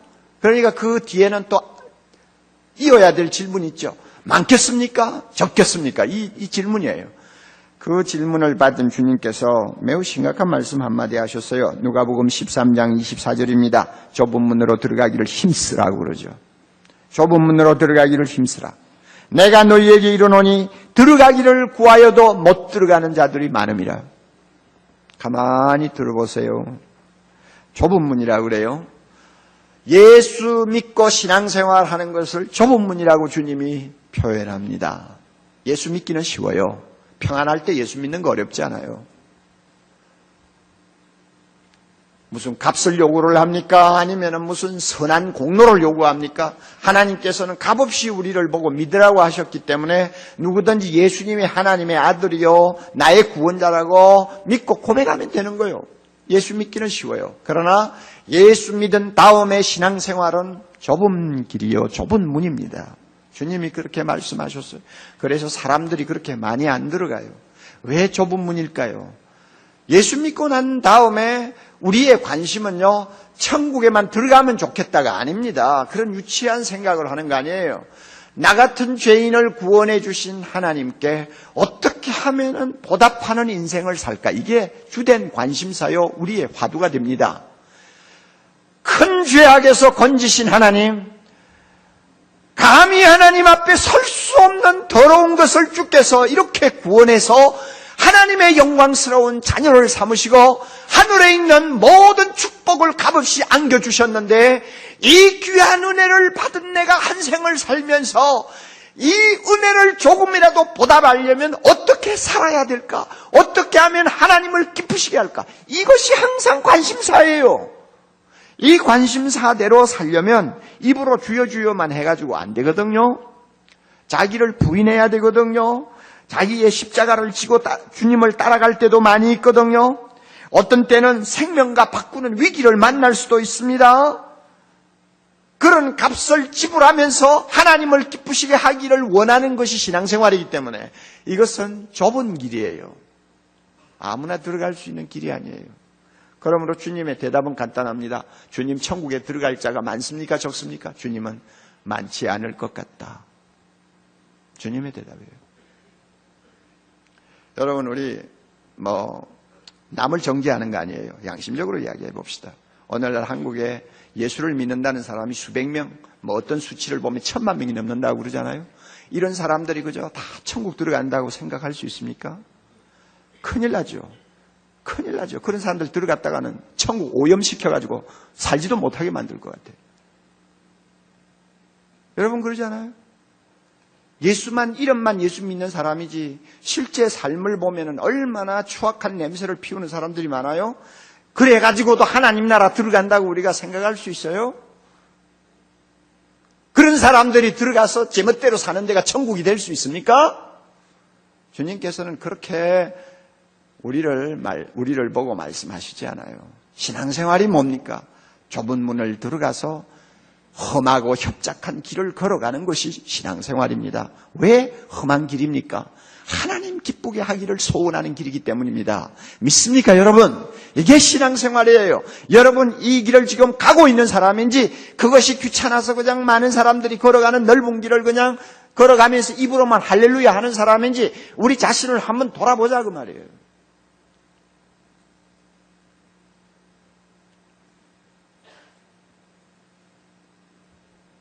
얼마나 하나님을 기쁘게 하는 이 문제가 심각한지요. 로이드 존스 목사님의 말을 들으면서 제가 다시 한번 마음에 여러 가지를 생각하게 되었습니다. 로이드 존스 목사님 하면 20세기 영국이 배출한 탁월한 설교자요. 아마 20세기의 가장 위대한 설교자 중에 하나로 꼽힐 것입니다. 그리고 성경 주석가입니다. 런던 웨스트민스터 채플이라고 하는 교회에서 80이 넘도록 사역을 했습니다. 그분의 책이 많이 번역되었는데 여러분이 어느 것을 하나 들고 펴보아도 여러분이 은혜를 받을 수 있는 책들입니다. 그가 그렇게 평생을 주님 위해 살았습니다. 처음에 그는 영국 황실의 의사였습니다. 그럼에도 불구하고 은혜 받고 그 직을 던져버리고 목사가 되어서 하나님의 말씀을 가르치며 일생 동안 성직자로서의 거룩한 길을 걸어왔습니다. 그가 이제 병이 들어서 임종이 임박한 병상에 누워 있었습니다. 후배 목사님이 그를 찾아가서 존경하는 마음으로 이렇게 질문했습니다. 목사님, 한평생 하나님의 말씀을 가르치고 또 설교하면서 사셨는데 그렇게 하면서 평생 마음속에 담고 있었던 가장 진지한 생각이 있었다면 무엇이라고 생각합니까? 평생 마음에 담고 있는 진지한 생각요. 목사님이 늘 진지하게 생각한 것, 그게 뭔지 말씀하실 수 있으면 해주세요. 로이드 존스 목사님 그 질문을 받고 서슴지 않고 이런 말씀을 했어요. 그래, 나에게 한 가지 진지한 생각이 있었어. 그것은 뭐냐 하면 내가 목사 일하다가 죽으면 하나님 심판대 앞에 설 텐데 그때 하나님께서 나의 한 생을 돌아보시면서 어떻게 평가하실까? 이것이 가장 진지한 질문이다. 그래서 그 말을 바꾸면 하나님이 심판대 앞에서 나를 보고 너 한평생 나를 기쁘게 하는 삶을 살았구나 이렇게 칭찬해 주실까? 아니면 너 목사가 되어가지고 한평생 너 자신의 성공과 너 자신의 행복을 위해 살았구나 하는 책망을 하실까? 이것이 두렵다는 거예요. 저는 이 말을 이해합니다. 여러분이 생각할 때 목사들이 어떻게 그런 두려움을 가지고 살까 이렇게 생각할지 모르지만요. 여러분 성경을 보세요. 선지자다, 제사장이다, 하나님께서 성직자로 부른 사람들이 얼마나 잘못된 길로 많이 갔는지 성경을 봐도 다 알고 있잖아요. 그리고 교회사를 보면은 진짜 타락한 사람들이 성직자 중에 많이 나오잖아요. 목사라고 다 주님을 기쁘시게 하는 삶을 산다고 하면 착각이에요. 그러므로 제가 두려워하는 거예요. 자기를 위해서 열심히 할 수 있어요. 자기의 명예를 위해서 헌신할 수 있어요. 자기의 성공을 위해서 교회를 위하여 시간을 투자하며 생을 바칠 수 있어요. 그래서 성공한 목사라고 하는 말을 들을 수도 있어요. 사람은 그 사람의 중심을 모르니까 하나님을 기쁘게 했는지 자기를 기쁘게 하는 삶이었는지 판단 못하지만 하나님은 다 하신다고 말이에요. 잘못하면 목사도 자기를 위해서 인생 즐기고 살다가 온 사람으로 낙인이 되고 하나님 앞에 발가벗은 자 되어서 설 땅을 잃어버릴 수도 있는 것입니다. 목사가 이렇게 이 문제를 놓고 진지하게 고민하고 그때그때마다 하나님 앞에 두려움으로 옷깃을 여미면서 하나님을 기쁘게 하는 삶을 살려고 노력한다면 여러분 평신도 입장에서 어떠하냐고 말이에요. 되는 대로 살다가 천국만 들어가면 돼요?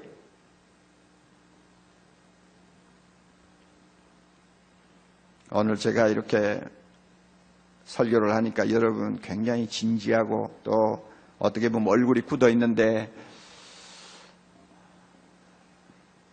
잘 들으셔야 됩니다. 아침에 교회 나올 때는 기분 좋게 나왔는데 오늘 영 재수 없는 설교 듣고 이거 영 기분 잡쳤다. 여러분 이런 생각을 하실지 모르겠어요. 제가 여러분에게 이런 설교를 하지 않을 수가 없어요. 왜냐하면 제가 여러분에게 이런 말씀을 전할 수 있는 기회는 지금 그렇게 많지 않아요. 그렇기 때문에 기독교는 내 식대로 내 기분대로 세상 그저 행복하게 살기 위해서 그저 우리가 들고 다니는 종교가 아니에요. 세상은 아무것도 아니에요.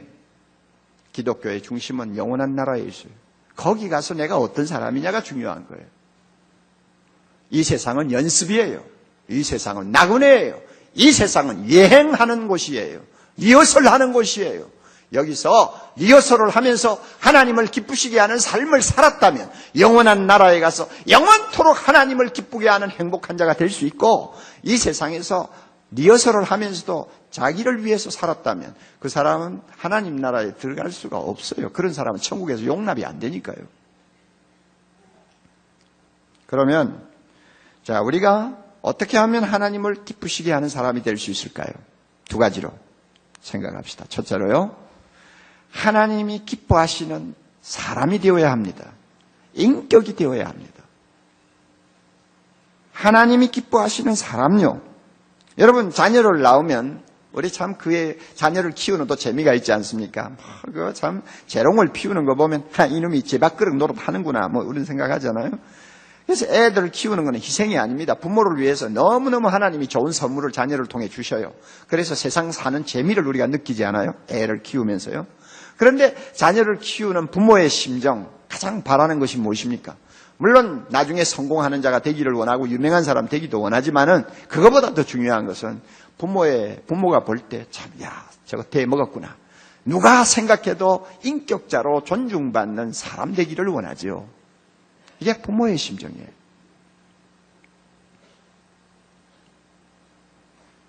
도둑놈이 되어도 돈이나 많이 벌어라 이런 생각을 하는 부모는 요즘에는 좀 있을지 모르겠어요. 요즘에는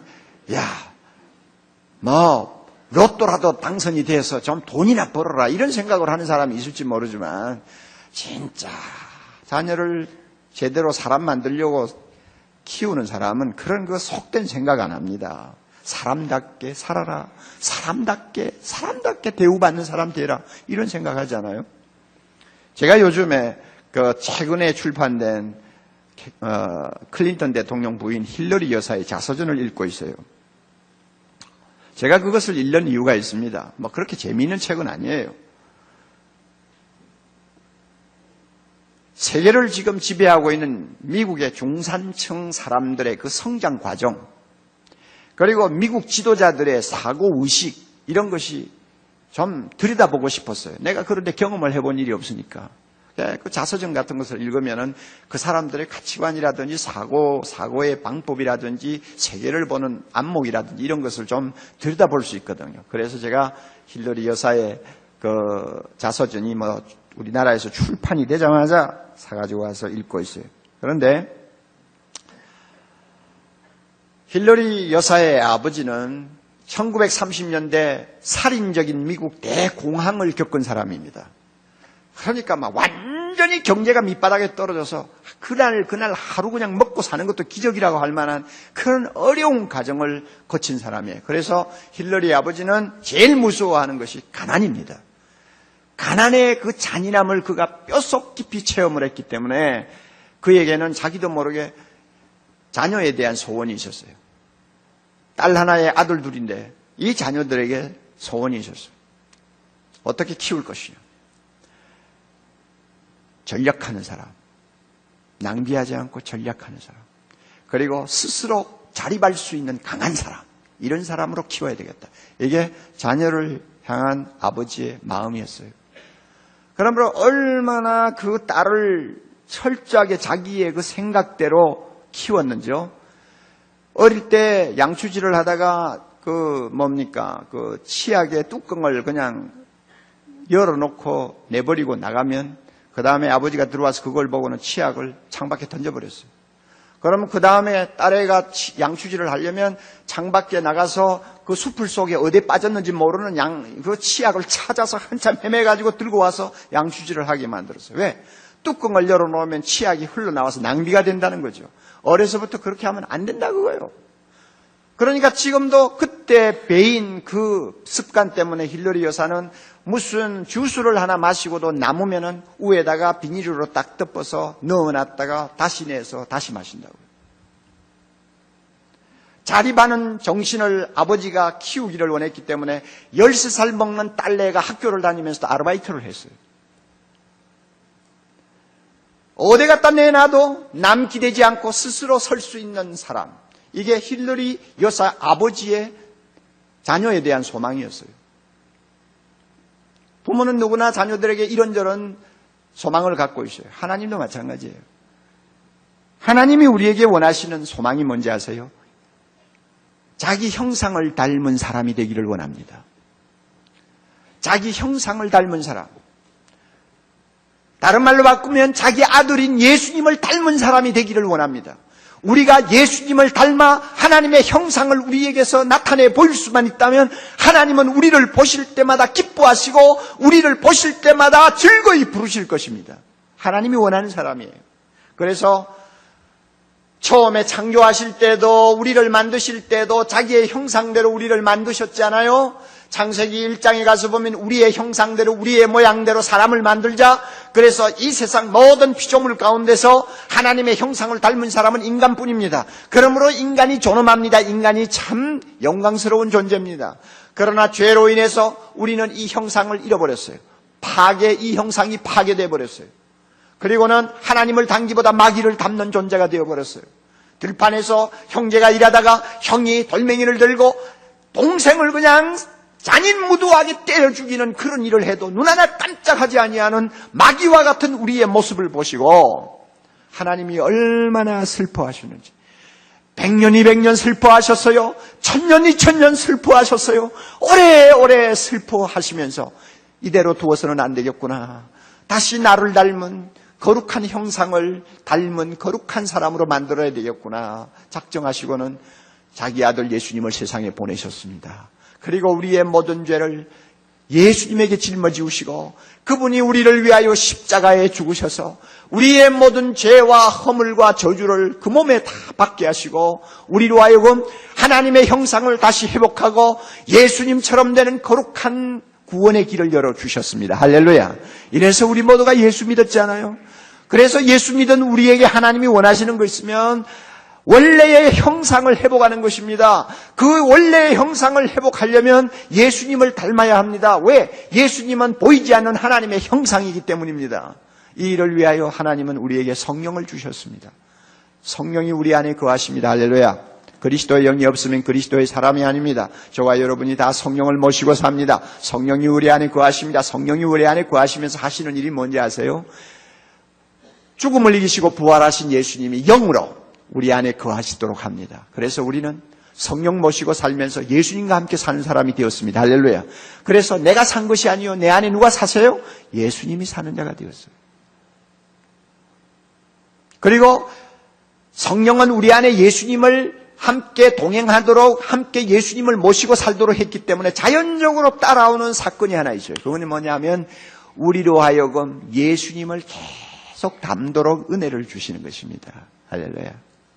우리 안에 거하시는 성령이 우리로 하여금 예수님을 닮도록 계속 일하세요. 우리의 성격 바꿉니다. 우리의 개성을 개조합니다. 우리의 기질을 바꿉니다. 우리의 나쁜 습관을 전부 뜯어고치게 만듭니다. 더 거룩한 자리로 나아가면서 주님처럼 되도록 성령께서 우리 안에서 작업을 하세요. 그래서요, 예수 바로 믿은 사람은요, 믿은 연륜이 많아질수록 예수님을 닮는 모습이 점점 뚜렷하게 드러납니다. 이게 정상이에요. 왜? 예수님을 닮은 자가 되어야 누구를 기쁘게 할 수 있습니까? 하나님 기쁘게 할 수 있습니까? 성령이 지금 그 일을 하는 거예요. 그래서 성령께서 교회에서 말씀을 계속 배우게 하시고 성령께서 말씀을 깨닫게 하시는 거예요. 그래서 우리가 이렇게 성령의 인도함을 받으면 예수님을 닮은 자가 되어 성령의 열매를 맺게 됩니다.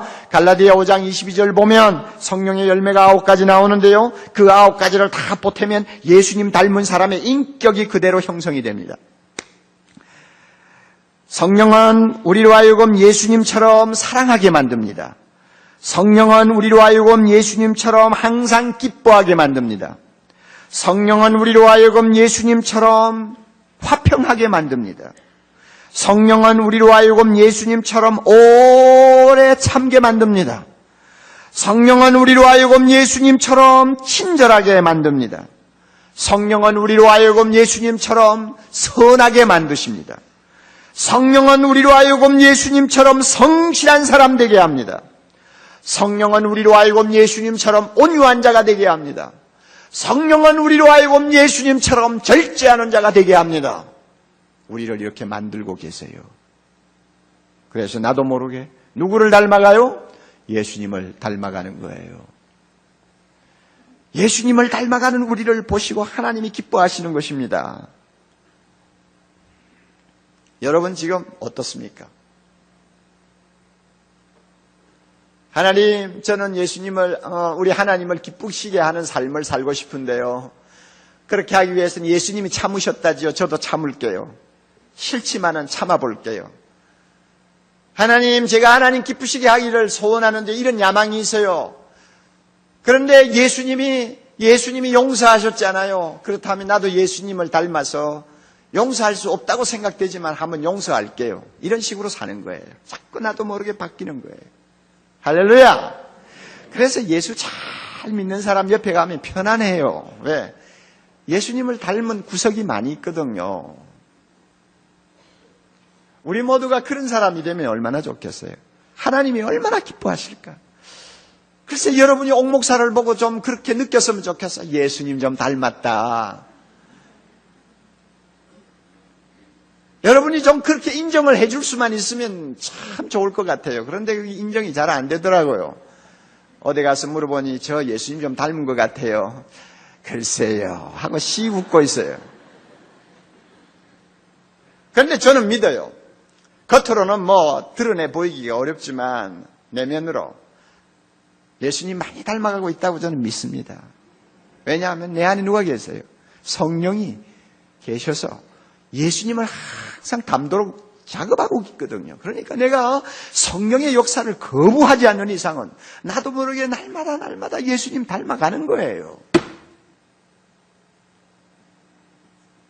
자, 우리가 하나님을 기쁘시게 하려면 두 번째로 하나님이 기뻐하시는 일을 해야 합니다. 일을 해야 돼. 에베소 4장 24절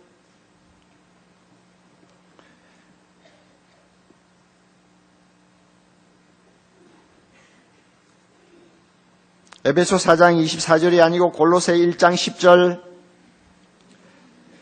왜 제가 이렇게 왔다 갔다 하는지 아세요? 설교를 해야 될 내용이 너무 많은데 지금 시간 맞추느라고 지금 건너뛰는 거예요. 그러니까 내가 좀 정신이 없어요. 골로새 몇 장요? 1장 10절에 이렇게 바울이 명령합니다. 주님께 합당히 행하여 범사에 주님을 기쁘시게 하는 자가 되라. 주님께 합당히 행하여, 합당히 행한다는 게 뭡니까? 하나님을 기쁘시게 하는 일을 하라 그 말입니다. 그렇게 해서 하나님을 기쁘시게 하는 자 되기를 원한다는 말입니다. 우리는 하나님을 기쁘시게 하는 일을 해야 합니다. 첫째는 예배입니다. 참 중요한 게 예배입니다. 하나님이 우리를 구원하셔서 그의 자녀 삼으신 것은 하나님의 은혜의 영광을 찬송하도록 하기 위해서 우리를 부르셨습니다. 다시 말하면 예배하는 자가 되도록 우리를 부르셨어요. 예배가 뭔지 아세요? 이렇게 모여가지고 앉아서 어떤 절차를 따라서 하나님 앞에 경배하는 것만이 예배라고 하지 마세요. 예배는 뭡니까? 한마디로 정의할까요? 예배가 뭔지 아세요? 하나님을 즐기는 게 예배입니다. 할렐루야. 다시 한번 예배가 뭐라고요, 성가대? 하나님을 즐기는 거예요. 하나님을 즐기는 거. 그냥 좋은 거예요. 하나님이 좋은 거예요. 예수님이 좋은 거예요. 로마서 12장 1절에 이런 말씀 있잖아요. 형제들아, 내가 하나님의 모든 자비하심으로 너희에게 권하노니 하나님 너희 몸을 하나님이 기뻐하시는 거룩한 산제사로 드리라. 이는 너희가 드릴 영적 예배니라. 몸을 가지고 움직이는 모든 삶을 통해서 하나님을 즐기는 거예요.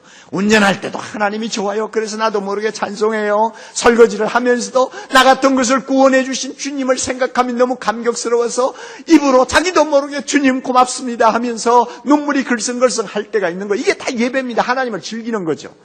세상에서 성공하지 못하고 가정의 여러 가지 경제적인 어려움 때문에 막 조여드는 답답함을 느낄 때도 세상은 잠깐 지나가는 것, 결국은 이 나그네 생활 끝나면 이 세상에서 내가 누리지 못한 모든 영광과 축복을 하나님이 주실 텐데 이런 아름다운 은혜를 주신 하나님 너무 감사합니다 하고는 나도 모르게 답답한 마음에서 범사에 감사하는 아름다운 찬송들이 터지는 거, 이게 예배입니다. 막 예수님이 좋은 거예요. 이게 예배예요. 여러분에게 이런 예배가 있다면 하나님이 기뻐하실 것입니다. 하나님이 기뻐하실 것입니다. 그리고 예배는 또한 일정한 장소와 일정한 시간을 정해놓고 거룩한 성도들이 한자리에 모여서 하나님께 드리는 것입니다. 이게 바로 예배입니다. 그러므로 정말로 하나님을 기쁘시게 하기를 원하는 사람은 주일날 예배 절대 등한히 여기지 않습니다. 더 열심히 나는 사람은 수요일도 나오고 금요일도 나옵니다. 그래서 하나님 앞에 예배하기를 원합니다. 저도 수요일날 꼭꼭 따지지 않고 나오지를 못할 때가 있는데 어쩌다가 나와보면 저를 감동시키는 사람들이 너무 많아요. 그날 저녁에 분명히 아르헨티나하고 한국하고 축구 지금 중계 시합한단 말이에요. 그러면 제 생각에는 젊은 애들은 하나도 수요일날 안 나올 것 같은데 나와보면은 멋지게 생긴 젊은이들이 교회에 가득히 앉아서 두 손을 들고 하나님을 찬양하면서 감격해하는 모습을 보면 막 가슴이 그냥 터지려고 그래. 너무 감격스러웠어요. 저것들은 축구도 모르나 이러네. 그런데 여러분, 그렇게 하나님을 찬송하는 것이 얼마나 아름다운 거예요. 괜히 축구 본다고 눈이 빠지게 있다가 한 골 먹고 그냥 허탈해가지고 여러분만 나중에 그냥 털털거리는 사람 비해서 얼마나 복이 있는 사람들이요. 그렇지 않아요? 무슨 집회가 있으면은 오늘 주님 앞에 가서 성도들과 함께 예배드리고 싶다, 이런 갈증이 나와야 하나님을 기쁘시게 하는 사람이 사는 모습입니다. 노란 손수건만 쳐다보고 앉아가지고 저녁마다 그냥 그거 아무리 봐도 그게 그거지 그렇잖아요. 제가 이렇게 제목을 잘 아는 이유는 저도 본다는 이야기인데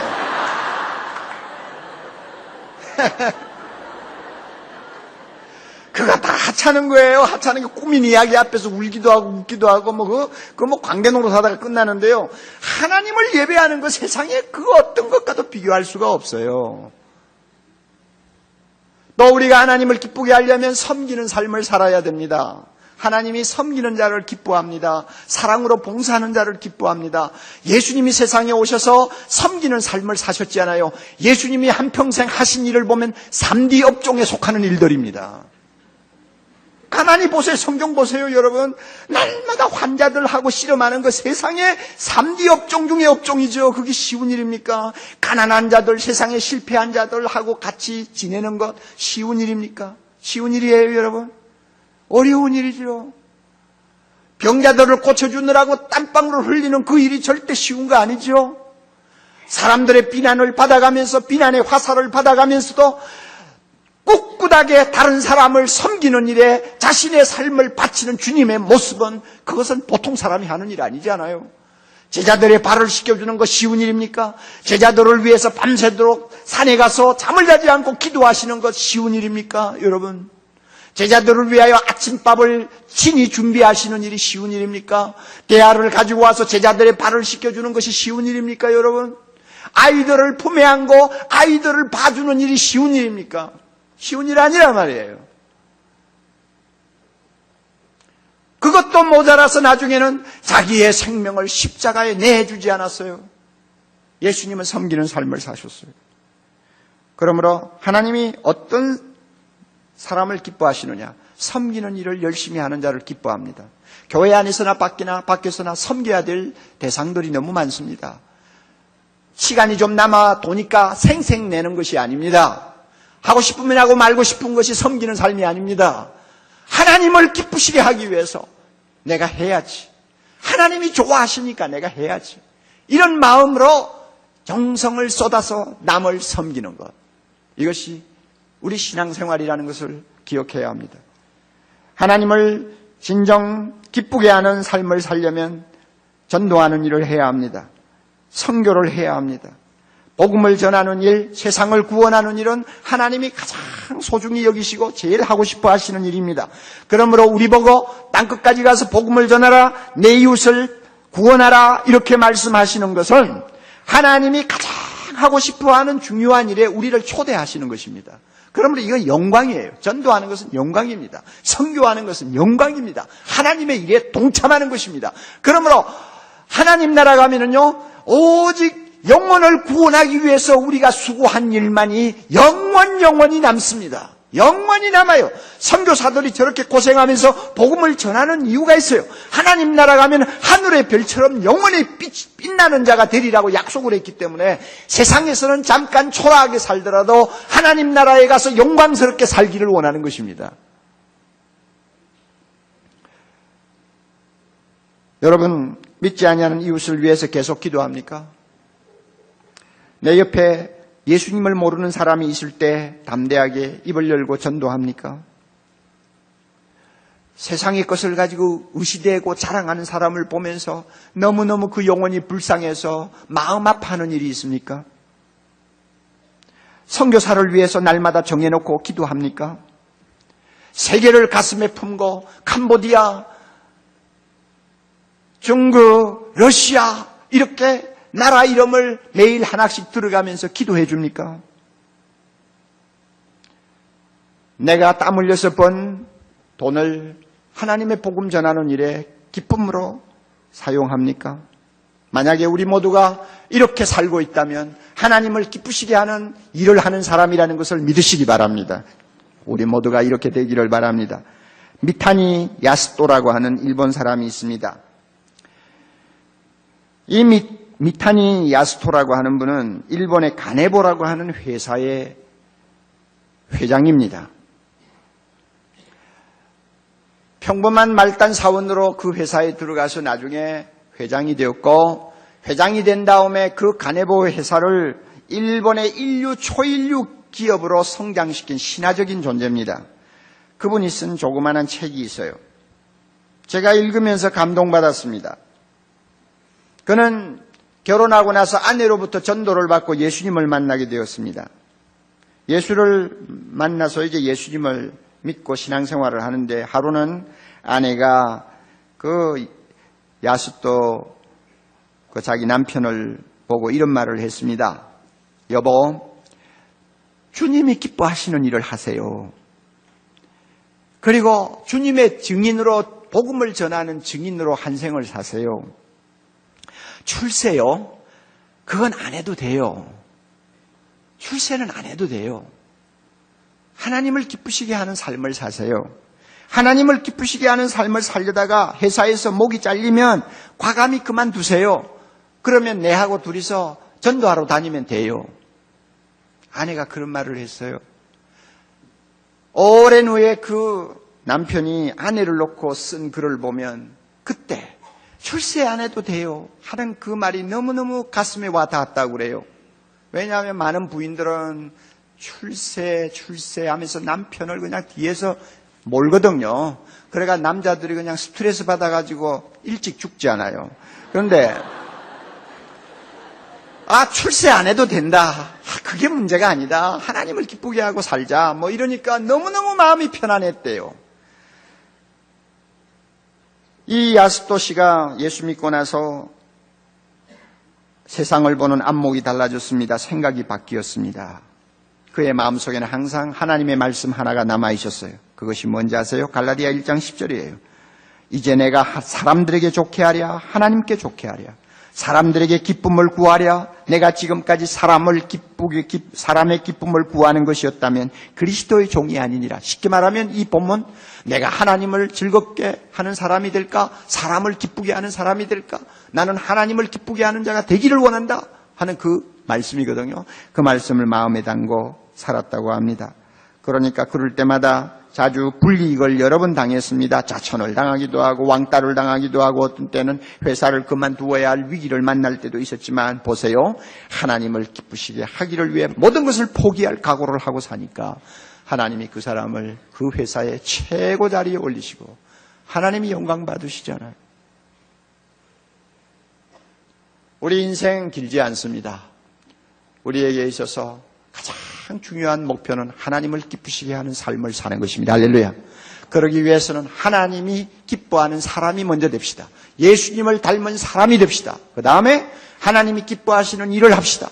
많은 일이 있지만 그 가운데서 예배와 섬김과 전도 이것을 통해서 내 직장에서 내 가정에서 내 학교에서 어디서든지 하나님을 기쁘시게 하는 아름다운 삶을 살고 나중에 주님의 심판대 앞에 섰을 때 착하고 충성된 종이라고 주님이 칭찬하시고 모든 천군 천사들과 함께 기뻐하는 날이 우리에게 있기를 바랍니다. 다 같이 기도하십시다. 아버지 하나님, 우리를 구원하신 목적은 우리가 하나님을 기쁘시게 하는 사람이 되고 하나님을 기쁘시게 하는 삶을 살도록 하기 위해서라는 것을 우리가 배웠습니다. 이대로 살게 해 주시옵소서. 그래서 하나님 앞에 섰을 때 우리가 서로 쳐다보면서 서로가 자랑스러워하는 날이 오게 해 주시옵소서. 예수님 이름으로 기도하옵나이다.